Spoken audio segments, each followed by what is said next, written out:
Kitties, kitties, kitties, kitties, kitties, kitties, kitties, kitties, kitties.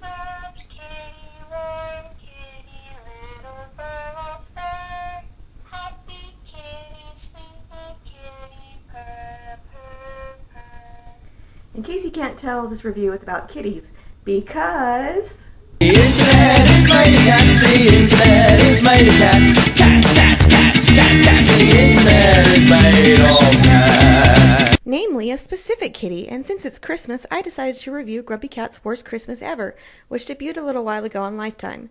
This movie sucks, and I mean that, regardless of our Grumpy star and her cuteliness. It plays out like an hour-and-a-half advertisement for the Grumpy Cat franchise, with Grumpy Cat making constant references to the merchandise available of her online, as well as many fourth-wall jokes that will have you rolling your eyes. While not the worst film in the world, it is still very much lacking in my opinion and holds a rating of 5 out of 10 stars on IMDb. So let's get our grump on and dive into a movie that is a complete sellout to itself. Grumpy Cat's Worst Christmas Ever. We start off with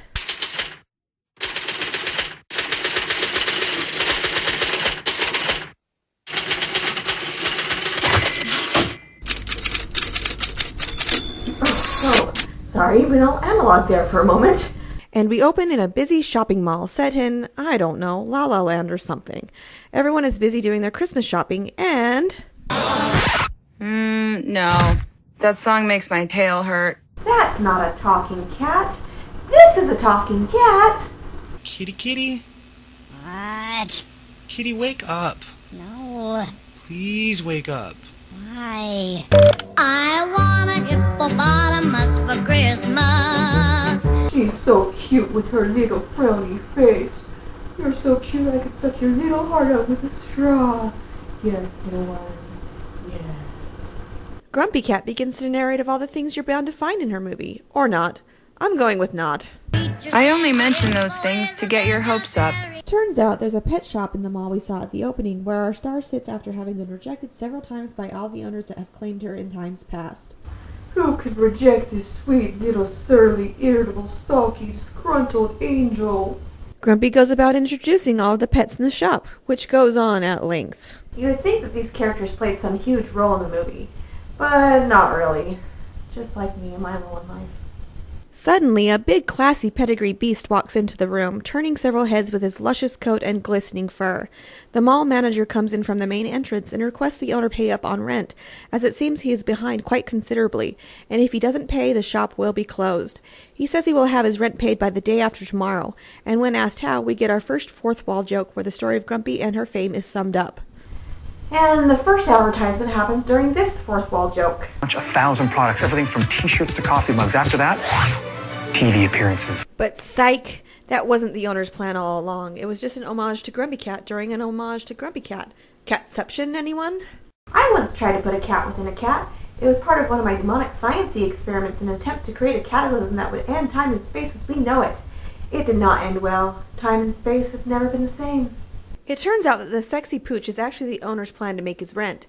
It turns out he's a pricey canine worth... $100 billion. No, not that pricey. He's actually worth $1 million, which is still demonstrably high for a dog. I mean, what is he, a pooch that shits gold? $1 million? Really? With an M? That sounds like a MacGuffin to me. Satisfied, the manager departs and the owner puts his prized pup in the front window for all to see, gathering quite a large crowd for a pet shop attraction. What am I, tuna tartare? Enter another of our main characters, Crystal, and she seems to know an awful lot of the workers at the mall, as if it's like a daily thing for her to hang out there. She knows the mall Santa, the ice cream clerk, several store associates, the taco shop clerk, the security guard. I guess it's because her mom is a mall employee. I have no clue. What average person knows almost every employee in their mall? It's just weird, I'm saying. Speaking of weird, did you know that in 1876 there was a mysterious shower that rained meat down from the sky over a Kentucky town for several minutes? Yeah, I thought so too. Looks like another one of my attempts at time travel exploded everywhere again. It turns out there's an employee party that evening, and a fellow mall employee that works with the Santa display wants Crystal's mom to attend. She agrees to come, but only if Crystal goes with her, which she reluctantly agrees to. It seems Crystal has trouble at school. I used to have trouble at school. They called me harebrained and laughed, but soon, yes soon, their laughter turned into screams as I ripped their hearts out one by one and offered them on an altar to the Dark Lord, my love. Nothing says I love you as much as the torn out, still beating hearts of your enemies.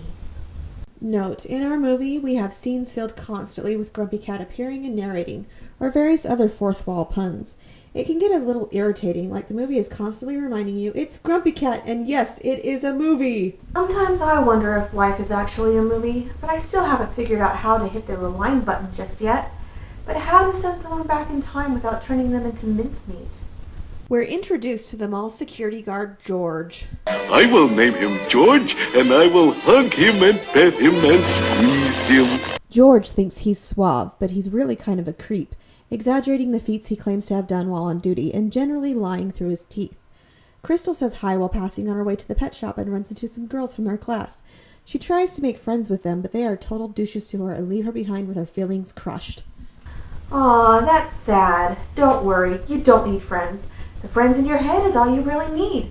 Besides, who needs friends when you can have test subjects or even victims? Enter our antagonists, Zach and Donnie, two aspiring musicians that are looking to make a quick buck to aid in their venture of making it big. These two often act like a quarreling gay couple. He should be picking out that ring for Zach, not pretending to be engaged as a means to scope out a possible heist.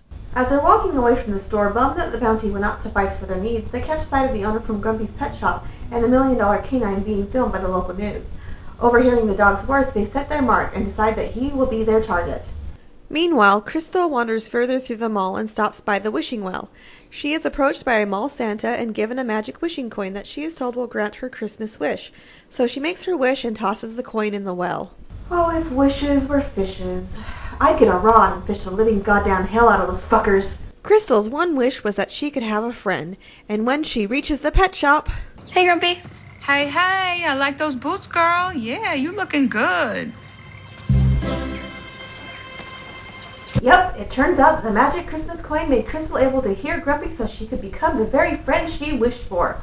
I still say that this guy is a more realistic talking cat. It's dumb. It's not dumb, it's fun. It's dumb. It's not dumb, it's Christmas. Mr. Crabtree, the owner, introduces Crystal to the $1 million dog Jojo, and he happily tells her the news that he has a buyer for him, which would mean that his store could stay in business. Oh, I wish that Jumbo Buffet, my favorite Chinese restaurant, would have stayed in business.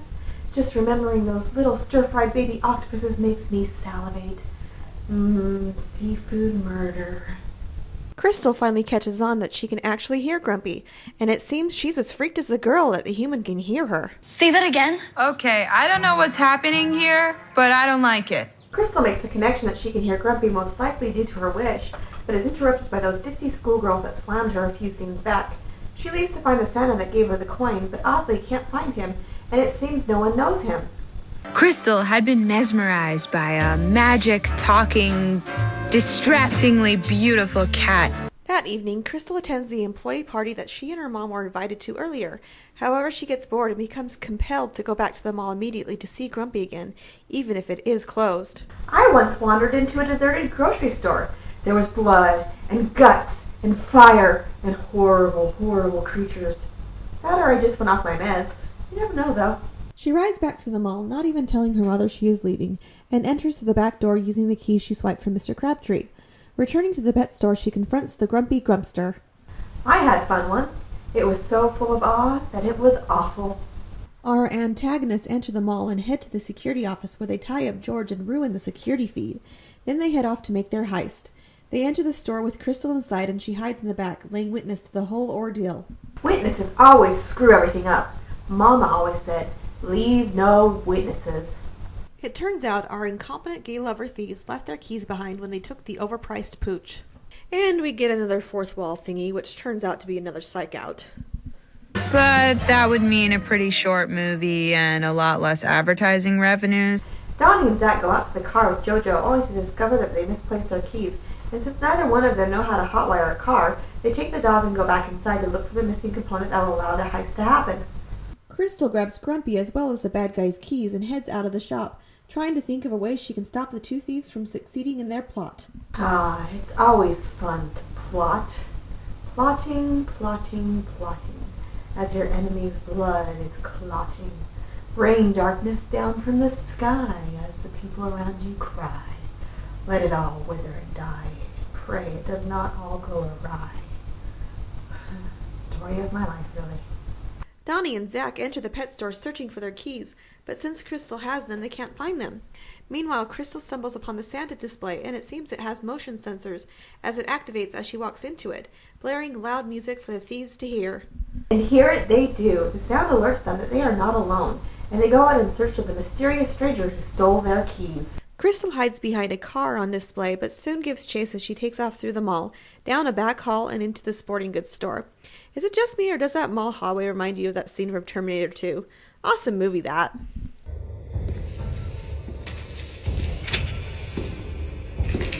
The thugs follow her, and Crystal hides behind a rack of fishing lures. Grumpy, attracted to the shiny fishy, bats at it with her paw but ends up snagged, the girl and the cat dragging the whole display down in a loud crash. I made a lure once. It worked like a charm. I bagged so many humans that I didn't know what to do with them all. Some of them I threw back, while others I sent into another dimension. They play a game of hide-and-seek through the store, and Crystal gets the idea to use Grumpy as a decoy by putting her in a tent and turning on a lantern inside. The thieves take the bait, allowing Crystal to jump out and start barraging them with paintball pellets, with some assistance from Grumpy. So sorry to interrupt. We may be taking some creative license with what actually happened here. Donnie bolts and grabs a bow and arrow, intending to go after Crystal with it. But as he is pulling the drawstring to fire, he...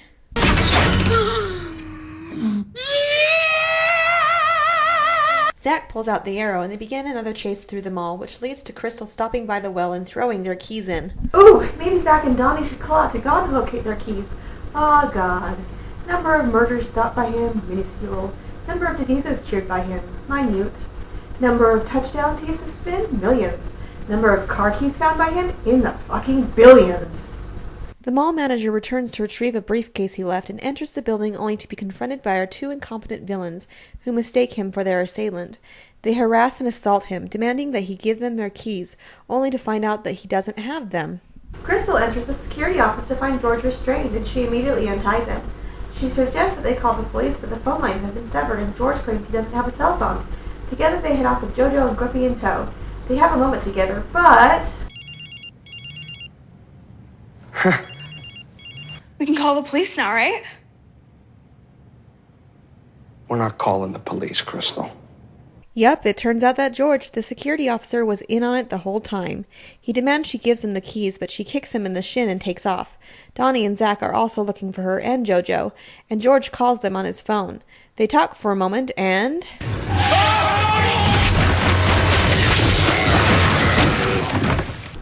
Ah, when worlds collide. Two or more people meeting and coming together like two galaxies colliding and utterly consuming each other. Back at the party. Wait, her mother hasn't noticed her daughter is no longer with her this whole time? What kind of mother is she? With my mom, if I wasn't inside at least once every 10 minutes, she'd flip. I had to check in while playing outside as often as I could so she wouldn't get upset. But this mom? Daughter completely absent from party and she doesn't notice for hours. Yep, mom of the year, everyone. Back at the mall, Crystal ends up cornered by the terrible threesome. Is this the end of the line for Grumpy and Crystal? Will our heroes finally succumb to a villain so evil, even evil isn't evil enough to describe him? They take them all back to the pet store where they tie up Crystal and interrogate her on where she hid the keys, threatening to hurt Grumpy if she does not spill her guts on the matter. Spilled guts, like a splattered mess of my mind. Guts and blood and gunk splattered all over the place. At the risk of losing Grumpy, Crystal confesses that she threw the keys into the wishing well. And the movie advertises for Grumpy Cat during a Grumpy Cat movie. I thought now would be a perfect time to see if you were interested in my new product line, like Grumpy Cat Golf Balls or the Grumpy Cat Dartboard, and for the ladies, a surefire hit, Grumpy Underwear. To see what else is new this season, please visit www.grumpycats.com and please be grumpy when you do it. Grumpy people only. George puts Grumpy back, grabs JoJo's leash, and heads off, leaving Crystal tied up in the shop. We get another psych out and another homage to the Grumpy merchandise. Wearing Grumpy t-shirts and Grumpy baseball caps and Grumpy glow-in-the-dark buttons, am I right? As luck would have it, Grumpy gets out of her cage. She commences with letting the other pets out of their cages, and with the help of a parrot named Wilson, they cut Crystal free. As George is still in the back room taking whatever else he can, he encounters Carla, the snake witch Grumpy freed, and he freaks, dropping his phone in the process. Jackie the dog goes in for the kill.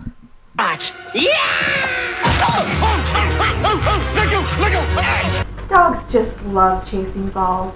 Like cheerleaders in high school chasing jocks. Crystal swats at him with a pooper scooper, but he bats her aside like she's nothing, and after a momentary confrontation continues on his way. However, she finds his phone on the floor and calls her mother with it, who up to that point didn't even realize she was gone. Seriously, she's been at the mall for like an hour and she didn't check up on her or look for her in the house like a, sensible mother would? Erg.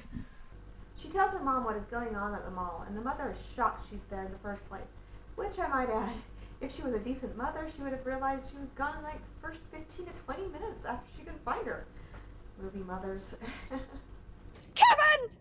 We have another psych out where Grumpy drives a car and then cut back to reality. Instead, it's Crystal that takes the Camaro, even though she's only 12 and doesn't know how to drive. Grumpy reminds everyone that We are in a movie! Crystal drives off into the night, chasing after our foes, as her mom and her boyfriend arrive at the scene. They see the chase going down and run toward the two cars zooming around in the parking lot. Crystal passes in front of our antagonists and maneuvers so she is facing them, gearing up to play a game of chicken. She steps on the gas, unflinching as she races toward the other vehicle, and when it looks like they're about to crash...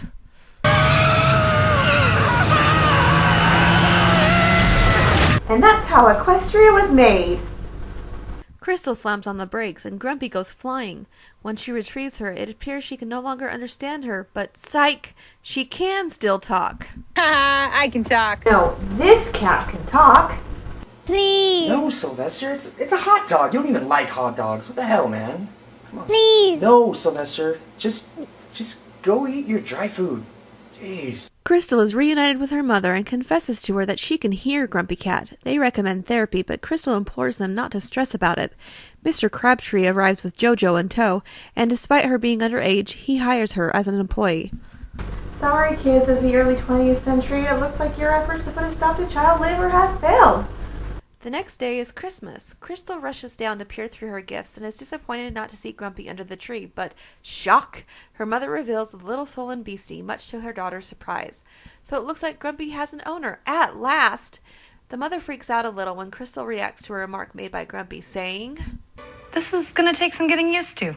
Oh, and? Jingle bells, Christmas smells, and it's really dumb. So that was Grumpy Cat's worst Christmas ever, and man, it really blows. Okay, so it's not the worst it could be, being somewhere in the middle in my book. I have to say, though, Aubrey Plaza as the voice of Grumpy Cat works pretty well in my opinion. I found this movie fairly bland in all reality and couldn't really get sucked into it. The saving grace is Grumpy herself, though all the narration, advertising psychs, and fourth wall stuff got way old fast. The story is not that great, the action is not that great, but the dialogue is decent, however. The real reason I watched this is due to my unhealthy obsession with kitties. Who's a cute little angry kitty? Yes, you are. Yes, you cute little evil unhappy thing, you. I don't think this movie will ever reach the status of some of our more memorable Christmas films, and with that thought, I bid you adieu this night. I'm that frizzy-haired psychotic chick, and I will always be insane beyond all reason. I want a hippopotamus for Christmas. Only a hippopotamus will do. Don't want a doll, no dinky tinker toy. I want a hippopotamus.